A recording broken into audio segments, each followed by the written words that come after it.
In 1962, in neighboring Chile, the Argentine national team entered the World Cup with the pride of a footballing nation eager to reassert its position.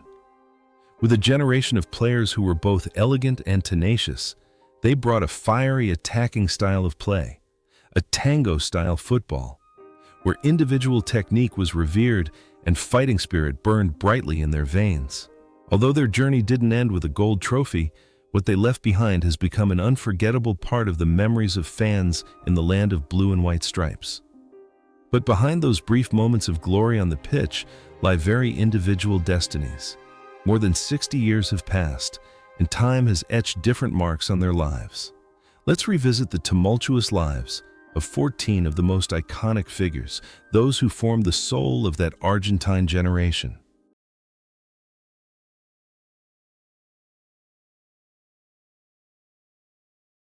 Silvio Marzolini was the epitome of elegance and sophistication. At 21, he stepped onto the world stage with a romantic blonde hairstyle and a playing style like an artist performing on a grand stage. Marzolini was not just a simple left back. He redefined the position with his all-around offensive and defensive abilities and sharp tactical vision. At Chile 1962, he played the full 270 minutes, demonstrating incredible composure for his age. Following his success at the tournament, Marzolini's career flourished at Boca Juniors, where he became an immortal icon with over 400 appearances and numerous national championship titles. He is recognized worldwide as the best left back of the 1966 World Cup and one of the greatest legends in Argentine football history. Marzolini's personal life was also full of stories of integrity. He was an exemplary husband and father, always maintaining a dignified demeanor and avoiding flashy scandals. After retiring, he transitioned to coaching and led Boca Juniors to the championship in 1981 under the great Maradona. What is thought-provoking is the strange connection between his role as a protector on the pitch and how he defended traditional values in real life. He was always a silent hero, living a life of tireless dedication to his love of football. However, that glorious journey came to an abrupt end. On July 17, 2020, Silvio Marzolini passed away at the age of 79 due to cancer and complications from a stroke. His passing left a huge void in the hearts of Boca Juniors fans and the football world. Marzolini's legacy is not only his spectacular saves, but also a benchmark of ethics and talent of an immortal legend.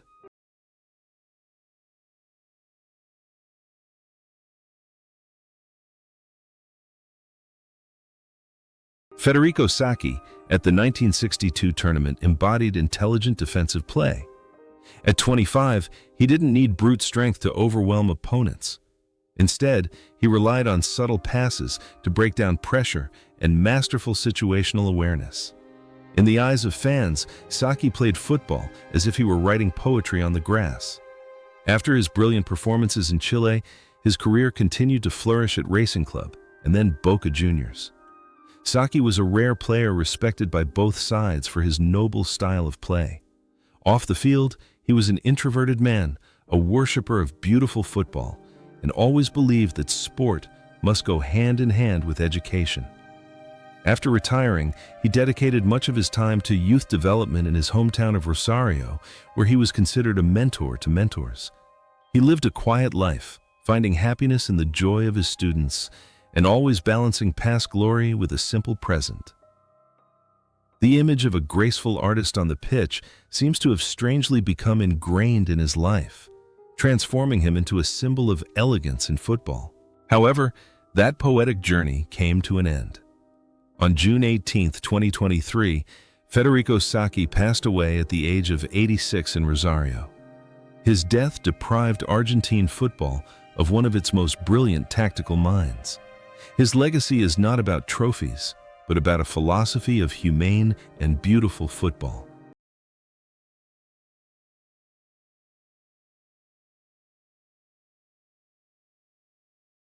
José Sanfilippo entered the tournament as one of the greatest strikers in Argentine history.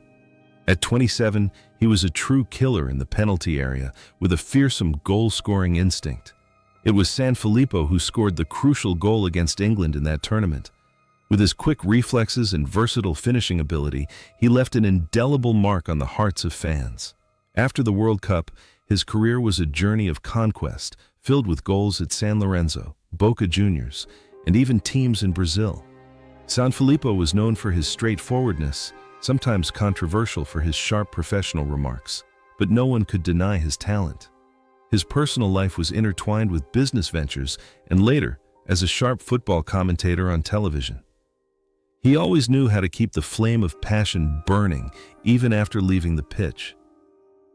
The image of a cold, ruthless striker on the pitch seems to be a complete contrast to José off the field, a man always willing to share and fight for what he believes is right. Today, at the age of 90, José Sanfilippo is still living a vibrant life in Buenos Aires. Though no longer at the peak of his form, his appearances are still watched by fans with the respect due to one of the greatest goal scorers in history. His journey is a testament to his intense love of football and his unwavering dedication.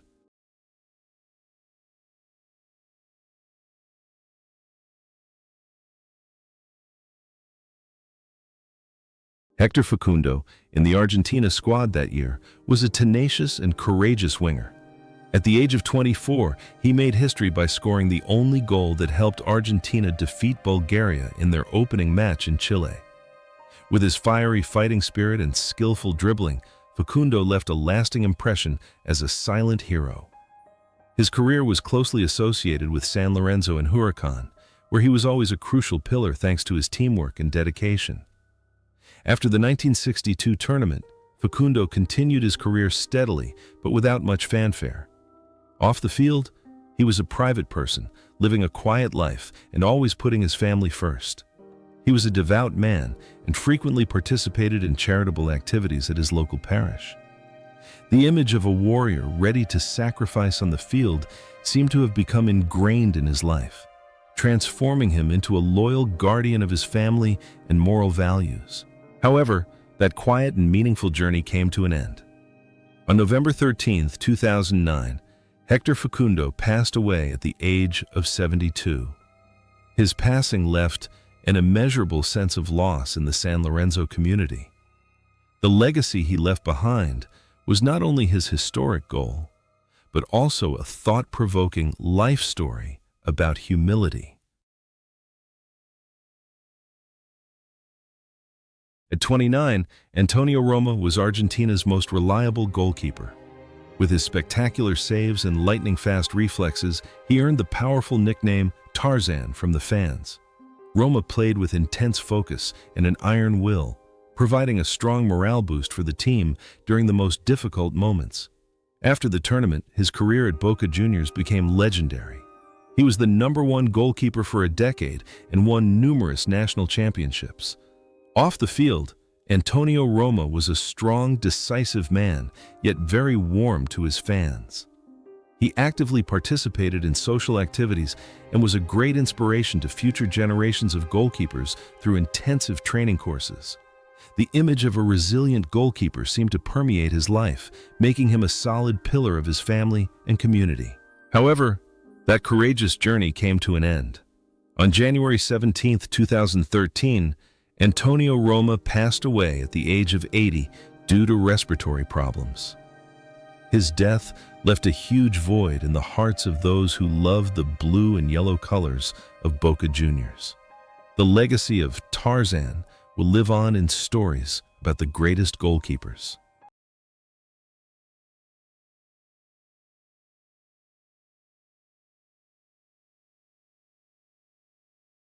Rubén Navarro, at age 29 in Chile in 1962, was a central defender nicknamed Hacha Brava, the Iron Axe.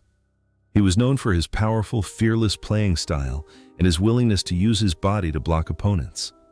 In that team, Navarro was the steely voice of the defense. After the tournament, he became the legendary captain of Independiente, leading the team to historic Copa Libertadores championships. Off the field, in contrast to his tough exterior, Navarro was an upright man with a kind heart. He dedicated much of his time to football management and always fought for the rights of young players. The image of a steel axe charging on the pitch is an interesting contrast to that of a gentle father who always loved and protected his family in real life. However, that powerful journey came to a tragic end. On July 14, 1991, Rubén Merino Navarro passed away at the age of 58 due to a sudden heart attack. His death was a great loss for Independiente and Argentine football. His life story continues to remind us of the power of willpower and loyalty.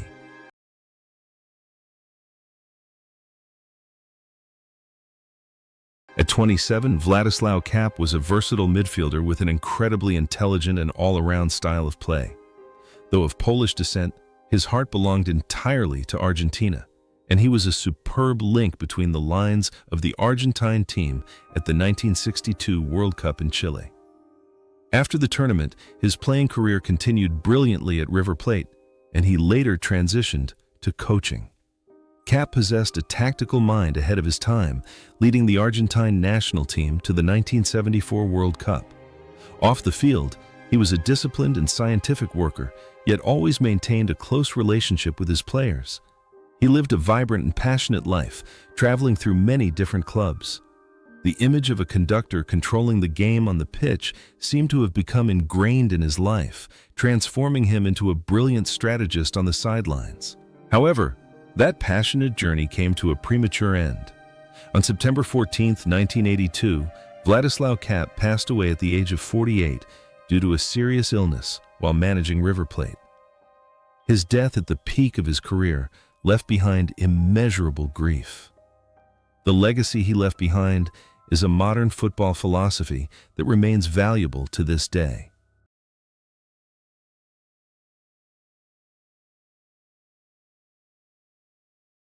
Raúl Belén entered the 1962 World Cup at the age of 30, the leading figure in the attack, nicknamed the Wizard. He possessed blistering speed and millimeter-accurate crossing ability, providing the main supply of balls to the forwards.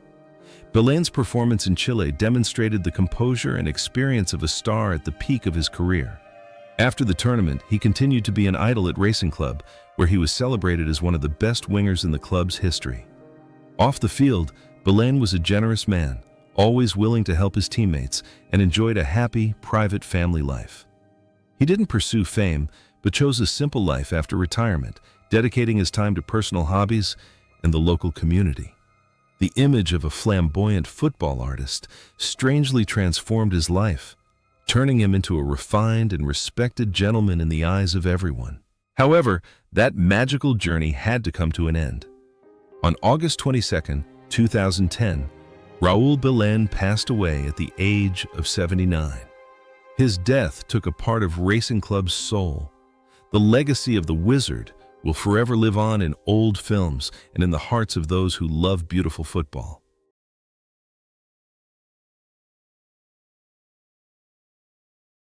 Juan Carlos Oleníac was one of the youngest players on the team, having just turned 20. With his passionate, fearless playing style and high potential for creating game-changing moments, he was a crucial tactical asset for the coaching staff. After the tournament, Oleníac's talent led him to Mexico, where he became one of the best foreign players in the history of the Veracruz club. Off the field, Oleníac is an optimistic, free-spirited individual who always brings positive energy to those around him. After retiring, he lives a peaceful life, participating in community activities and spending time with his children and grandchildren. It seems that the youthful spirit he displayed on the field remains present in his life, helping him overcome life's ups and downs with a smile. Today, at the age of 83, Juan Carlos Oleníac is still enjoying peaceful old age in his hometown. Although his running speed is no longer as nimble as it once was, his eyes still light up with pride whenever he talks about the summer of 1962 in Chile. His journey is a testament to a brilliant youth and a serene old age. At the age of 25, Raúl Páez, playing for Argentina that year, was an incredibly solid and reliable defender.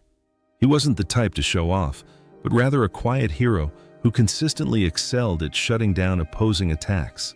At the 1962 World Cup in Chile, Paez played with utmost focus and responsibility. After the tournament, he continued to dedicate his best years to San Lorenzo, becoming one of the most beloved defenders thanks to his loyalty and professionalism. Off the field, Paez was a humble man, living a virtuous life and devoted to his family. He maintained a quiet life, avoiding the media spotlight after retirement. The image of a silent protector on the pitch permeated his life, making him a trustworthy man in the eyes of his friends and family. However, that dedicated journey came to an end. On June 3, 2012, Raúl Paez passed away at the age of 75. His passing left a deep sadness for those who admired his disciplined playing style and noble character. His legacy is a lesson in professionalism and unwavering loyalty.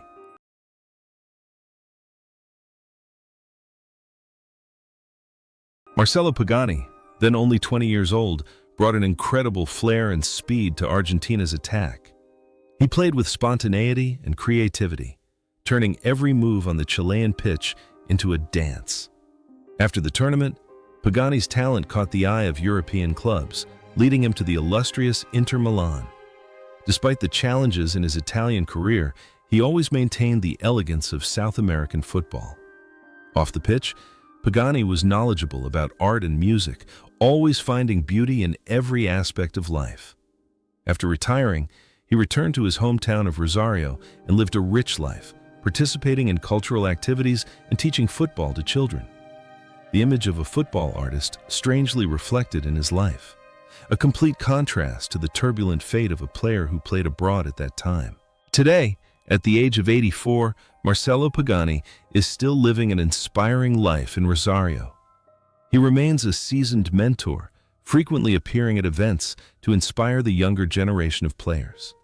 Every step he took in his youth continues to be a source of inspiration for those who appreciate beautiful football.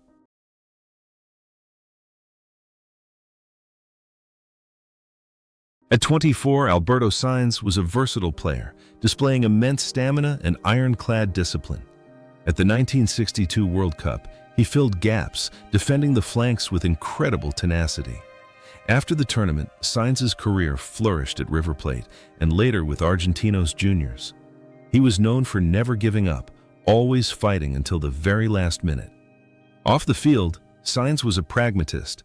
After retiring, he dedicated his time to business and living a stable life with his family. He valued friendship and maintained good contact with his former teammates. The image of a hardworking man on the pitch carried over into his life, transforming him into a successful businessman and an exemplary father. However, that arduous journey had to come to an end. On September 16, 2016, Alberto Sainz passed away at the age of 78. His passing left a deep sense of loss for those who admired his dedicated playing style. His legacy is not only one of victories, but also a life story full of resilience. At the age of 25, Antonio Ratin was already a true leader in Argentina's midfield. With his impressive height and powerful gaze, he controlled the midfield with a fierce fighting spirit and masterful tactical vision. Ratin's performance at Chile in 1962 was just the beginning of a glorious career where he became the great captain of both Boca Juniors and the national team. Ratin is famous for the chair incident at Wembley in 1966, a symbol of resistance and national pride. Off the field, he was a strong, decisive, and influential figure. After retiring, he entered politics and became a member of parliament, always striving for the welfare of society. The image of a warrior and a leader on the field perfectly mirrored his life.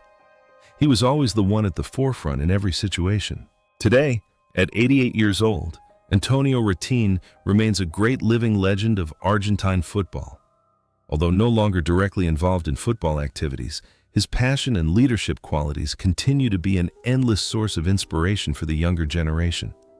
He lived a glorious life and continues to be revered by fans as an uncrowned king.